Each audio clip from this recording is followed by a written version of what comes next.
धन्य हो गई वामा देवी, धन्य हो गए अश्वसेन जी। पार्श्व कुमार का जन्म हुआ और धन्य हो गई काशी नगरी। धीरे धीरे बड़े हो गए नन्हे नन्हे पार्श्व कुमार।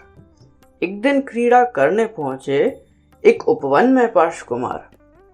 नाग और नागिन के जोड़े पर तपसी ने जब किया प्रहार, पार्श्व कुमार से रमोकार सुन उन दोनों का हुआ उद्धार।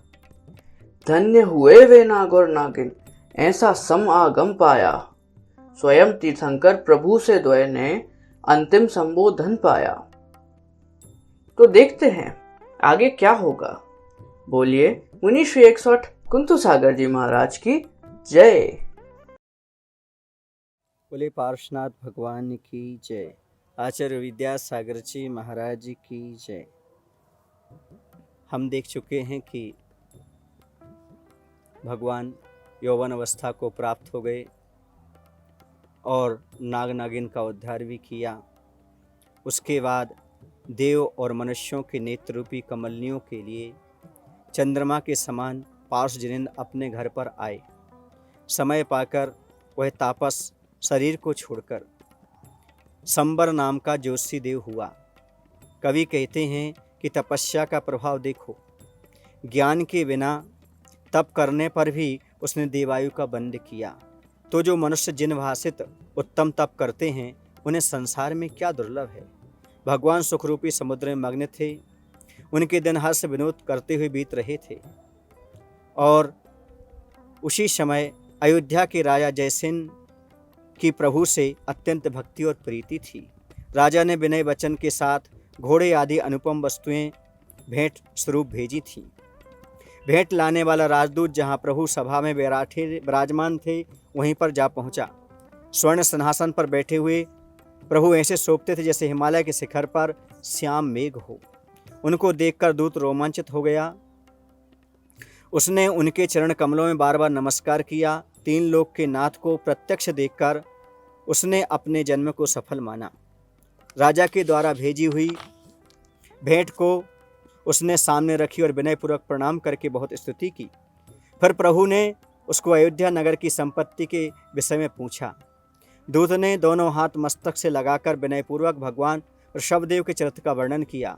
अंत में उसने उनके मोक्ष जाने का ही वर्णन किया। उसे सुनकर स्वामी अपने मन में सोचने लगे। दूत के वचन सुनकर प्रभु को वैराग्य जैसा हो गया। वे अपने मन में विचार करने लगे कि मैंने इंद्रासन प्राप्त कर नए नए लोकोत्तम भोग भोगे हैं। जब वहीं पर तृप्ति नहीं हुई, क्योंकि उन्हें जाति स्मरण हो गया, पूर्व भाव की याद भी आ गई, तो जन्म में इन भोगों में तृप्ति कैसे हो सकती है। वह तृष्णा इतनी अधिक है कि समुद्र के अपार जल से भी शांत नहीं होती। कहते हैं बंधो, उन्होंने अब सोचा अब व्यर्थ ही देर नहीं करनी चाहिए और चरित्र रूपी चिंतामणि को ग्रहण करना चाहिए। इस प्रकार जिन राज भोगों से विमुख होकर मोक्ष स्थान का स्मरण करने लगे, उदासीन होकर हितकारक 12 भावनाएं भाने लगे।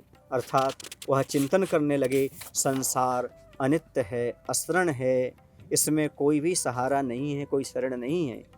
इतने में ही ब्रह्मलोक में रहने वाले गुणों के भंडार, जिनको देवर्षि कहते हैं, ऐसे लोकांतिक देवों ने आकर के भगवान की वैराग्य की भूरी भूरी प्रशंसा की। उसके बाद इंद्रादिक 4 प्रकार के देव अनेक प्रकार के अपने अपने वाहनों पर चढ़कर हृदय में प्रसन्न होते हुए परिवार सहित तीसरा कल्याण करने के लिए आए। सबसे पहले ऐसा हुआ कि इंद्र विमला नाम की पालकी ले आया और जनराज उसमें विराजमान हुए, बैठाया गया उनको। और सबसे पहले उस सुख देने वाली पालकी को भूमि गोचरी राजा 7 कदम तक लेकर के चले। इसी प्रकार बाद में 7 कदम तक विद्याधर राजा लेकर चले। उनके बाद इंद्रादिक देव समूह अपने कंधे पर रख करके नगर को लांग गए। ना तो ज़्यादा पास न ज़्यादा दूर, बहुत से लोग आकाश मार्ग की ओर देख रहे थे। तीर्थंकर भगवान तो पालकी में, वह इंद्र लेकर के चले गए। इस प्रकार सब देव और मनुष्य अत्यंत प्रसन्न होकर अश्व नाम के वन में चले गए। और वहाँ वटवृक्ष के नीचे उत्तम शिला पर इंद्राणी ने स्वस्तिक चिन्ह बनाया और प्रभु उस उत्तम स्थान पर उतर गए। उस समय सब कोलाहल शांत हो गया। स्वामी ने अपने हृदय में साम भाव धारण करके सब वस्त्र और आभूषण उतार दिए। वैराग सहित होकर उत्तर दिशा की तरफ मुख करके बैठ गए और उन्होंने हाथ जोड़कर सिद्धों को नमस्कार किया। नमः सिद्धेभ्या। उन प्रभु ने 2 प्रकार के परिग्रह का त्याग कर दिया, बाह्य और अंतरंग। सिर के बालों को पंचमुष्टि केशुंज किया, अर्थात 5 बार में ही उन्होंने पूरे केशुंज कर लिए। जो दिगंबर मुद्रा शिवरमणी को प्राप्त कराने के लिए दूती के समान है, उसे उन्होंने धारण कर ली, अर्थात पौष कृष्ण एकादशी को प्रथम पहर और शुभ बार में श्री पार्श्वनाथ भगवान ने पद्मासन से महाव्रत का भार धारण किया। प्रभु के साहस को देखकर 300 अन्य छत्रपति राजाओं ने भी राज्य छोड़कर दुख रूपी दामनल के लिए जल के समान संयम को धारण किया, अर्थात 300 और राजाओं ने पार्श्वनाथ भगवान के साथ दीक्षा ग्रहण की। फिर इंद्र द्वारा जिनेंद्र भगवान के पवित्र केश क्षीर समुद्र में पहुंचा दिए गए, वह देवराज प्रभु की स्तुति कर अपना सब नियोग साध कर स्वर्ग चला गया। अब आगे वह साधना में लीन हो जाते हैं और साधना में लीन होने के बाद क्या होता है, आगे की बात आगे कहेंगे। बोली महावीर भगवान की जय। आचार्य विद्यासागर जी महाराज की जय।